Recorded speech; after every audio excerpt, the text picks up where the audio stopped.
They're actually, I think, lower than Congress. Is that possible? We're going to witness that deadly combination of no growth and inflation, or what is known as stagflation. You remember stagflation from the years of Jimmy Carter? That's very good. Whoa, let me see what you, oh, she's a historian. Jimmy Carter, stagflation, they were not good years. I was in business. I was saying, this isn't good. It was a bad time for our country, but this will be far worse because the numbers are far bigger. Under my administration, we had the exact opposite. We had low inflation, surging growth, and the greatest jobs presidency in the history of our country. And I said that would happen.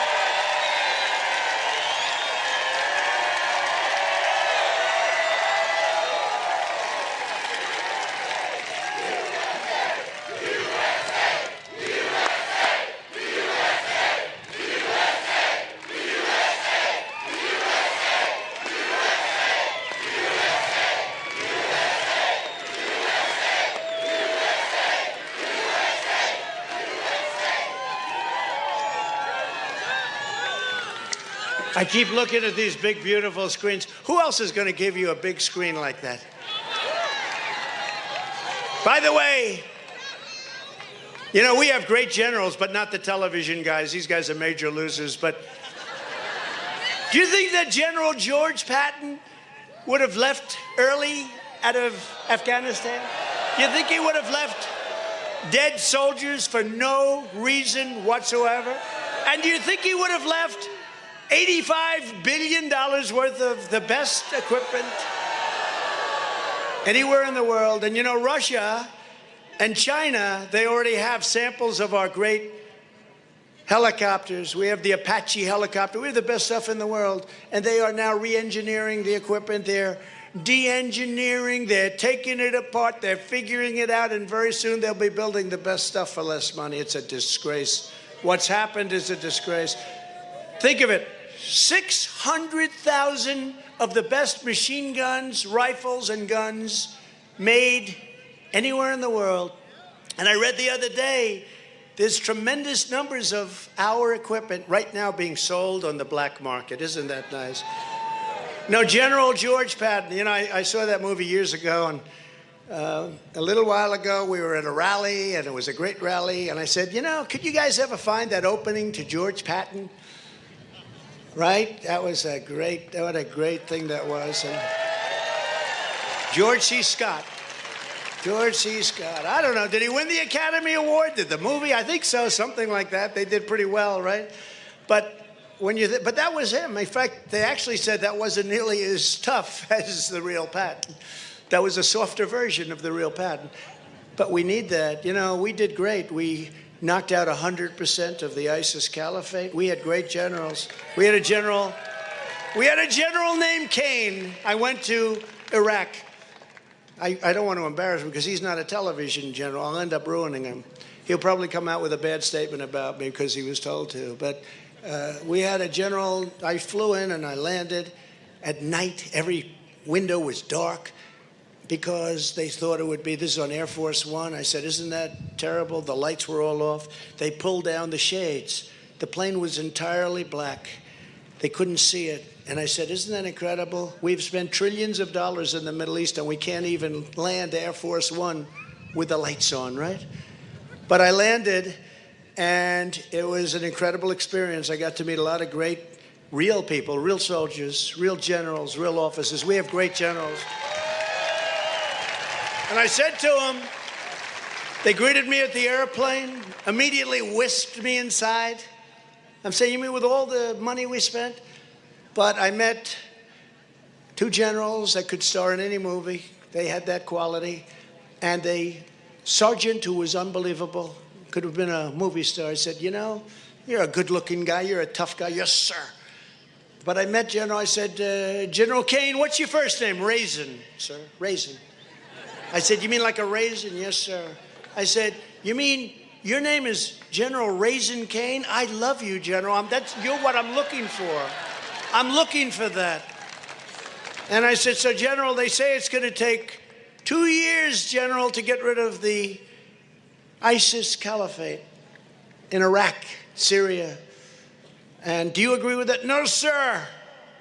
I said, you don't? Well, my Washington television general said 2 years, and they said we won't be able to do it in that. I disagree, sir. They said, how long will it take? Sir, we can do it in 4 weeks, maybe less, sir. I said, wait a minute, General, explain this to me. Well, sir, they would come here, and they're of a higher rank. I said, did you ever tell them what you have in mind? No, sir, that wasn't my job. I'm a general. I was at a lower rank. They tell me, sir. They didn't ask. I'm not supposed to do that, sir. I'd like to, and I wanted to, but I couldn't. I said, so you did a plan that they didn't want, right? That's what you want to do now. He said, yes, sir. It's very easy. I said, when you say 4 weeks, he said, yes, sir, 4 weeks, and you know what? We're going to have time left over, sir. I said, so what's different? They say 2 years and you won't do it. You say 4 weeks and you're going to have time left over. What's the difference? Sir, we'll hit them from 5 different locations. We'll hit them from the left. We'll hit them from the right. We'll hit them down the middle. We'll be launching from Syria, from Iraq, and from all over. Sir, they only wanted us to fly from this big Air Force base that we have right here, from our big base, and we're very far away, and it's one location. Sir, we have many locations, and we'll hit them from every damn one of those locations.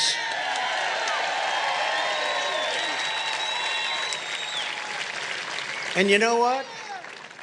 I said, well, let me give that a little thought, General. I went back and I listened to the other ones, and I said, they're not good. One of them, Milley, actually told me that when we leave, I know where this came from. He went to Biden. I know exactly where this came from because he told me the same thing. Milley, a real genius. He went, you know, I put the patent thing up, compare that to Milley, but he said to me the same thing as they did. Sir, it's cheaper to leave the equipment than it is to take it.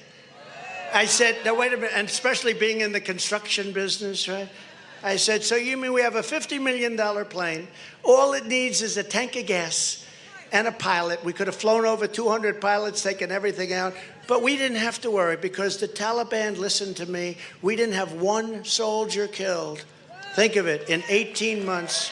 I spoke to Abdul. Abdul is the man running the Taliban right now. They left us alone. And it would have been fine, but what happened is we took all our soldiers out. And I told this one time before to a great group of people, very much like you, from a slightly different state. Remember Biden when he said, it's great to be in Idaho. They said, sir, you're in Iowa. Do you remember that? It's wonderful to be in New Hampshire. Sir, you're in Florida. So we should have known. But I know exactly what happened. Milley went up to him, just like he did to me, but it was unacceptable. With me, I said, I want every nut, I want every bolt, I want every screw, I want every plane and tank, I want the Apaches, I want everything else.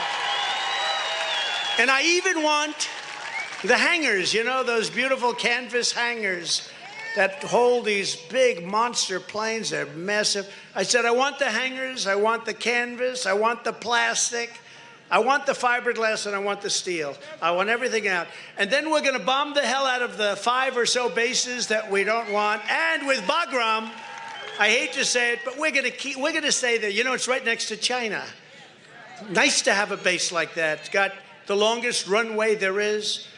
The concrete pad is so thick I couldn't be in construction. I figured maybe 6 inches. How about like 6 feet? 6 feet thick. And we left it. They spent supposedly $10 billion building, and we left it in one night, and we left all the equipment. And don't believe them when they say they disabled the equipment. They didn't. You see a couple of helicopters, they didn't disable. They got killed for leaving the equipment, and so they disabled a couple of little old helicopters. That equipment is brand new right out of a box, including the night goggles, which are better than the goggles we have. They're later models. And including all of the rifles, machine guns, and guns. They're the latest model, the latest and the greatest. So our enemy of many years has all of that. And it's a shame. It's a shame. To see what's happened to our country, it's a shame. But the general was great, so he called me up. I said, General, give it to me one more time. 4 weeks, sir. I said, General, go ahead. Thank you, sir, very much. Now, he doesn't give a shit about television. He's a general. Generals aren't supposed to care about that. And remember this, just to go back for a second. So when Milley told me that, I said, what are you, a nut job? Are you stupid? That's when I realized, that was one of the many times I realized he was stupid. Such a phony story they concocted, but one of the many times. But you know what I realized? He went into Biden and said the same thing. Sir, it's cheaper to leave the equipment than it is to take it.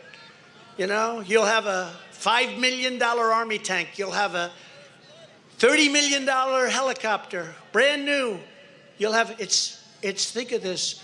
Even if you just flew it into Pakistan, it's a very short flight, and then you took your time in taking it. We should have taken everything. Most importantly, we should have never lost 13 warriors. And you know, nobody talks about this, and we should talk about it every time, every time. We also have numerous young people who have lost a leg, lost an arm, in one case lost 2 legs and an arm. And nobody talks. We talk about the 13, and we love those 13, and they're looking down on us right now, and they're proud of us because we know what we're doing. But we had some terribly wounded people, and overall they lost approximately 250 people. That's a terrible thing. Should have never happened. Should have never happened in that location.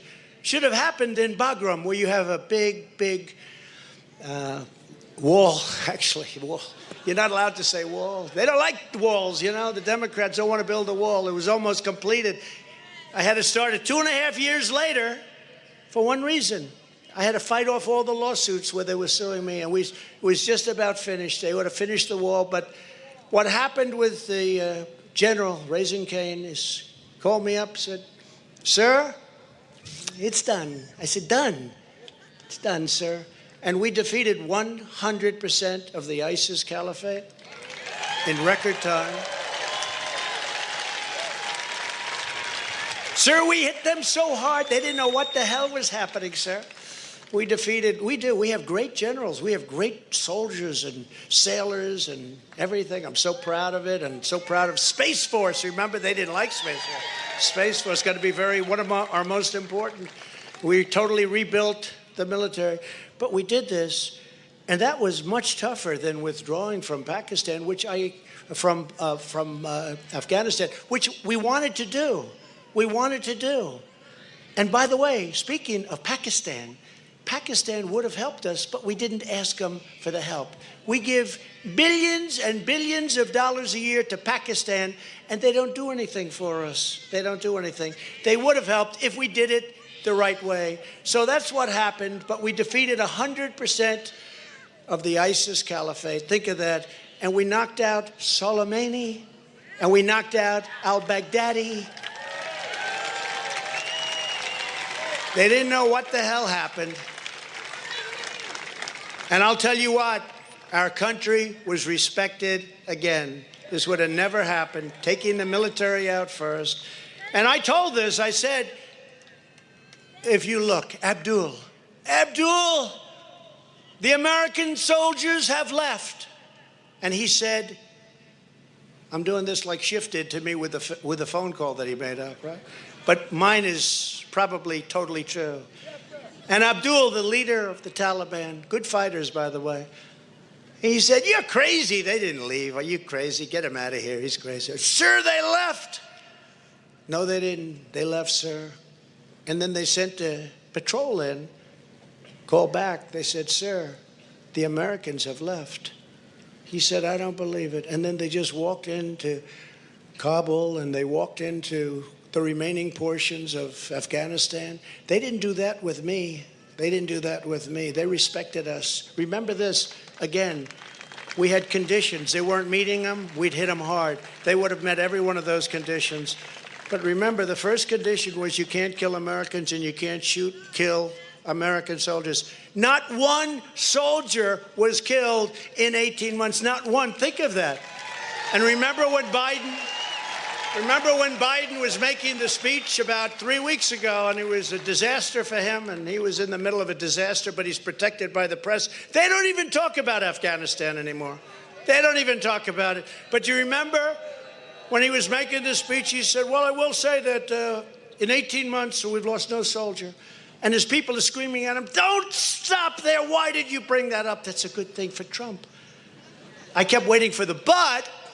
There was no but. We lost no soldiers for 18 months because Abdul knew that we were going to hit them harder than any country has ever been hit before. Okay, it's very simple. And he understood that. He understood that.